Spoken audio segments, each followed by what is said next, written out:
Something interesting's happening with you, where when you first started doing your set, you talked a lot about your relationship, your girlfriend. Yeah. And I saw you up there tonight, and you were talking about your boyfriend. Yeah, that happened. Totally caught me off guard tonight. Like, you started talking about boyfriends, and I turned to Johnny, and I was like, is she gay? And Johnny totally, this is so funny that this was Johnny's response. But Johnny, I think totally sincerely, turned to me and goes, I don't think so.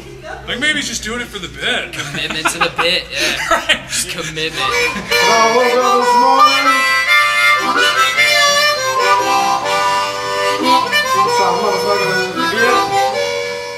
And we have a dog too, and the dog, I got home from work and the dog was jumping up and down. I told it to sit and went and laid in its bed instead. And my boyfriend was like, that's so smart. I was like, no, that's rebellion.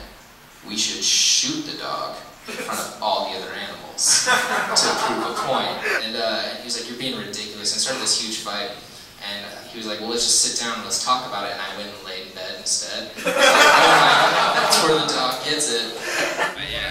I feel like they would be more relatable to heterosexual things. And so I talked about really relatable situations with a girlfriend. It was stuff I dealt with in relationships with men for the most part. And then obviously I punched it up with really blatantly obvious tags, and like, I've never had a girlfriend that I'm gonna get pregnant, like, right, yeah, right. Or so like, never had a pregnancy scare, but I have a 3-minute bit on the pregnancy scare I had. So, do you think you'll find a way to still use that? That's what this whole week's been. I've been salvaging bits, like trying as hard as I can. I have 2 comics coming next Wednesday who are both lesbians, and who cares? I mean, I wouldn't have even thought of it, but then I was like, God, the gay community really comes out in support when you do book a gay comic.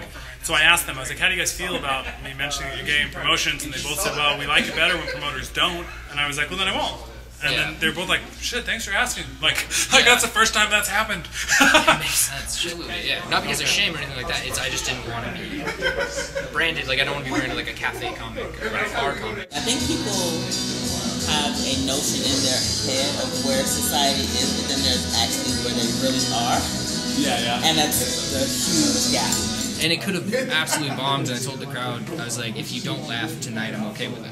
Like, I'm doing it for me. For me, it's like different places I sort of eliminate different things. You know, it's like, because I grew up in a militant family, and like I have a lot of sort of Black Panther, Nation of Islam kind of. My entire family is super religious. My grandpa's a pastor, and they wanted to send me to conversion therapy.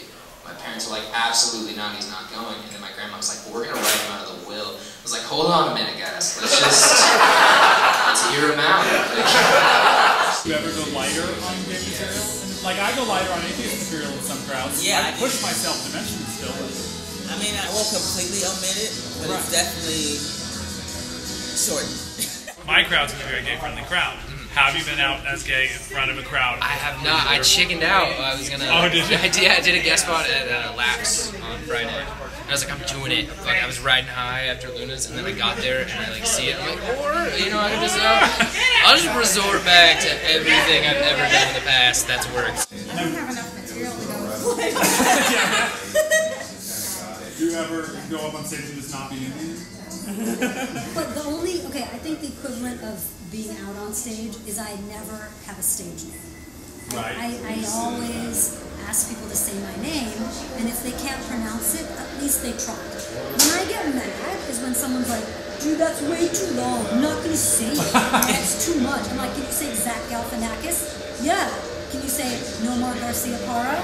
Yeah. Then you better say dialect. I was at Dorsey's locker, and I was laughing, and this black comedian on stage was like, "You're laughing too hard." And I was like, Yeah, because black comics always have this thing of like white people laughing at them or laughing with them. Because if you're laughing too hard, we don't like it.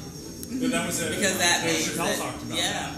So there's just like a line where. But your laugh, I think, is just. it's just psychotic. That's just your laugh. It's just your laugh. But they didn't know that. Yeah, they didn't know that. I mean, they have to know that that's. But I think it was like a progressive joke too. I think it was relatable to like stop trying to feel good. Yeah. Stop trying to ease your like whatever it is.